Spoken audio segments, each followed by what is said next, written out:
Votre fidélité nous rassure. Bonsoir et bienvenue à tous. Comme chaque samedi, c'est le tour des quartiers généraux des principales formations politiques du pays. Vous aurez les informations qui ont filtré lors de ces assemblées générales. Et puis le SLEG affûte sa stratégie après une proposition du ministère de l'Enseignement. Enfin, terminer la formation de 6 jours des entraîneurs ayant la licence B, C et D du football guinéen.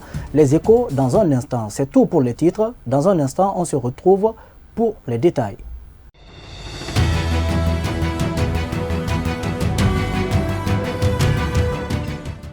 Le principal parti politique de l'opposition a tenu ce samedi son assemblée générale à l'absence de son président. Le vice-président de l'UFDG a exhorté les militants à se mettre à la disposition du Front national pour la défense de la Constitution. Il est au micro de Alpha Bakar Sank Diallo. Il faut que tout le monde se mette à la disposition du Front national pour la défense de la Constitution. Est-ce que nous sommes d'accord? Il ne s'agit pas de faire des t-shirts écrits UFDG contre la Constitution. Vous écrivez derrière le Front national pour la défense de la Constitution. Nous allons mettre à la base dans tous les quartiers des structures pour nous opposer à ce problème de troisième mandat. Si juste hier, M. Alpha Condé ne s'était pas déterminé, à partir de maintenant, il a dit clairement que quand il y a modification, il y a troisième mandat. À l'UFR de Sidia Touré, cette rencontre hebdomadaire du parti était axée notamment sur le compte-rendu du voyage du président du parti à l'étranger, les anomalies autour du fichier électoral guinéen, mais également la question du troisième mandat ou l'éventuelle modification de la Constitution. Suivez. Avec que nous avons dans ce fichier 1 574 300 personnes qui n'ont aucune référence. Lorsqu'il y a modification constitutionnelle, on réagit. C'est ce que nous sommes en train de faire avec ce que nous sentons. Le troisième mandat n'est pas bon pour notre pays. Ce troisième mandat, il n'est pas bon du tout. Mais du tout. C'est pourquoi les partis politiques ont constitué un front, le Front national pour la défense de la Constitution.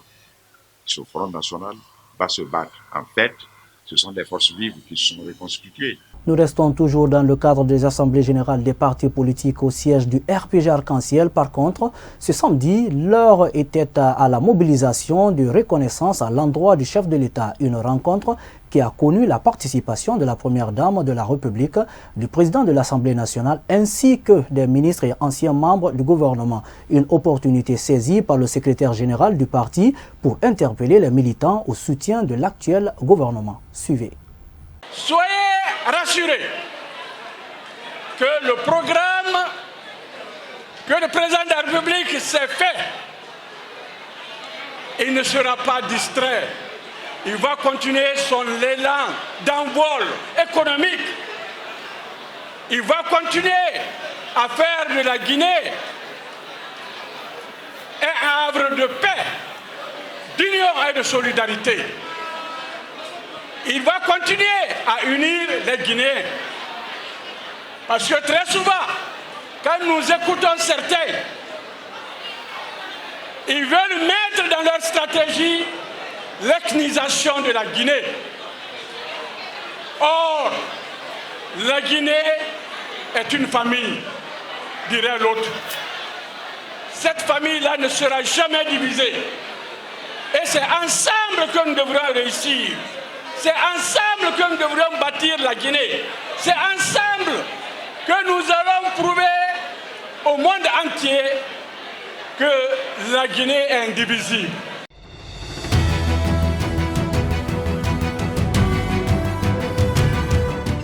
Initiée par les 3 ministres en charge du système éducatif, la 3e édition du Forum de l'étudiant guinéen a pris fin dans la soirée de vendredi au Palais du Peuple. Durant 3 jours, acteurs du système éducatif, élèves, étudiants et autorités gouvernementales ont échangé sur la problématique de l'éducation guinéenne à travers des panels. Contrairement aux précédentes éditions, la cérémonie de la clôture du FEG a été marquée par la remise de prix aux élèves et aux étudiants lauréats de concours organisés pour la circonstance.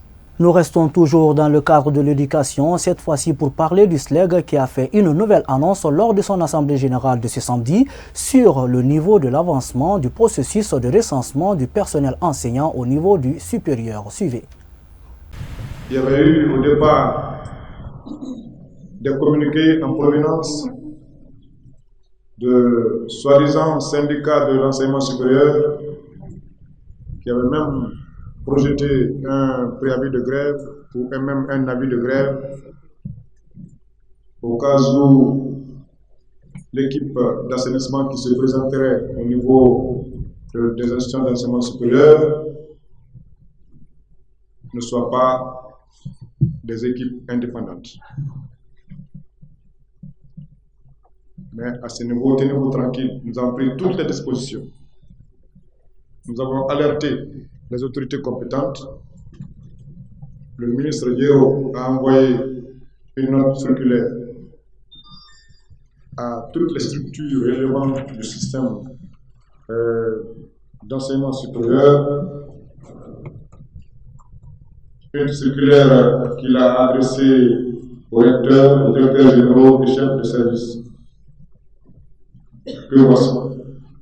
Nous avons estimé que les missions, n'est-ce pas, se poursuivent au niveau des préfectures et qu'à partir du 27, on démarre les opérations d'assainissement au niveau des universités.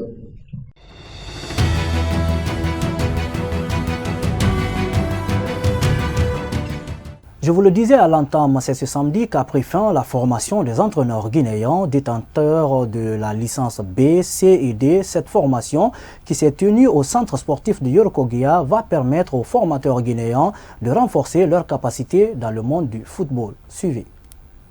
On vous a donné un outil de travail. On vous a donné un outil de travail. Il n'est pas dit exactement que tout ce qu'on vous a donné, c'est ce que vous allez mettre en application. Non, il faut l'adapter aux réalités guinéennes. Vous allez en France pour entraîner un gardien de but, il y a une machine qui lance les ballons. Est-ce que nous avons cette machine en Guinée? Il n'y en a pas. Donc il faut l'adapter aux réalités guinéennes. Vous allez en France, on vous donne une équipe, chaque joueur a son ballon. Nous ici, tu as 1 ou 2 ballons pour 22 personnes. Qu'est-ce qu'il faut faire? Qu'est-ce qu'il faut en faire? Adaptation. Toujours. L'adaptation et flexibilité sont les 2 mots clés du football. On a alterné les moments de terrain et les moments de salle. Constamment, les moments de terrain en s'appuyant sur les jeunes des centres de formation, les moments de terrain, les moments de salle sur les aspects théoriques de la pratique du football, de l'entraînement du football. Ce que nous avons particulièrement aimé, que nous voudrions redire, on leur a dit, et vous dire à vous, messieurs les membres du comité exécutif, c'est que nous avions en face de nous des gens qui étaient extrêmement disponibles, extrêmement engagés, assidus, qui ont été constamment dans l'interaction, qui ont partagé, qui ont échangé, qui se sont vraiment engagés à 200% dans tout ce qui a été proposé. Et ça, c'est vraiment à saluer. Visiblement satisfait de cette formation, le porte-parole de ces techniciens guinéens remercie la Fédération guinéenne de football tout en les exhortant de poursuivre l'initiative. Nous retenons la pertinence des thèmes en général, notamment ceux portant sur le processus de formation, l'organisation des modules, l'entraînement, la pédagogie, les séquences d'animation. À cet égard, nous suggérons, mes collègues et moi, d'introduire une nouvelle compétition dans la structure nationale, à savoir le championnat inter-académie, qui permettra, s'il est organisé sur la base régionale, d'employer les plus méritants des entraîneurs détenteurs des licences D, C et B, d'établir l'équité dans le développement du football de notre pays.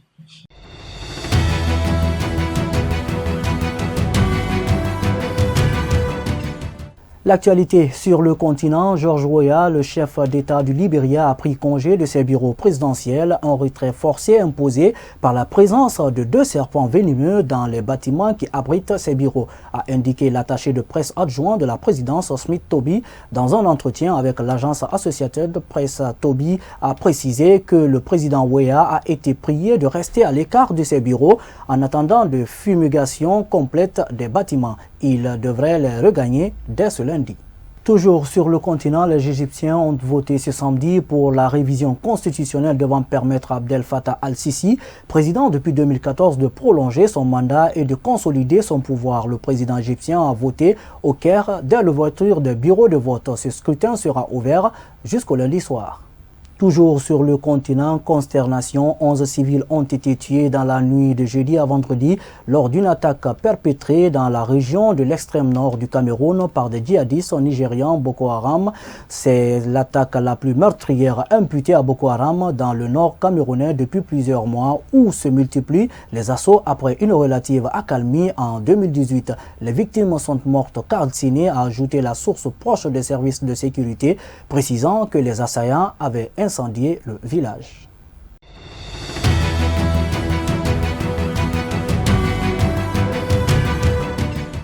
Ailleurs dans le monde, précisément en Irak, Bagdad a accueilli ce samedi le sommet des chefs de parlement des pays de la région pour prôner l'entente et la stabilité dans la région. Il était question au cours de cette rencontre de discuter des stratégies de lutte contre le terrorisme, de coopération régionale et de développement politique et économique. Les chefs de parlement saoudiens, koweïtiens, syriens, jordaniens et turcs étaient autour de la table, ainsi qu'un haut responsable iranien. Ces discussions devraient aboutir à une déclaration commune, chose qui ramène les rivaux de longue date à mettre de côté les tensions. Nous y reviendrons. Pendant ce temps, aux États-Unis, la candidate démocrate Elizabeth Warren à la Maison-Blanche a sonné vendredi la charge et appelé à destituer Donald Trump sur le fondement du rapport Mueller publié la veille et qui contient des conneries absolues. Selon le président américain, la sénatrice progressiste de Massachusetts est la première des candidats à l'investiture démocrate pour l'élection présidentielle de 2020 à réclamer la destitution de Donald Trump.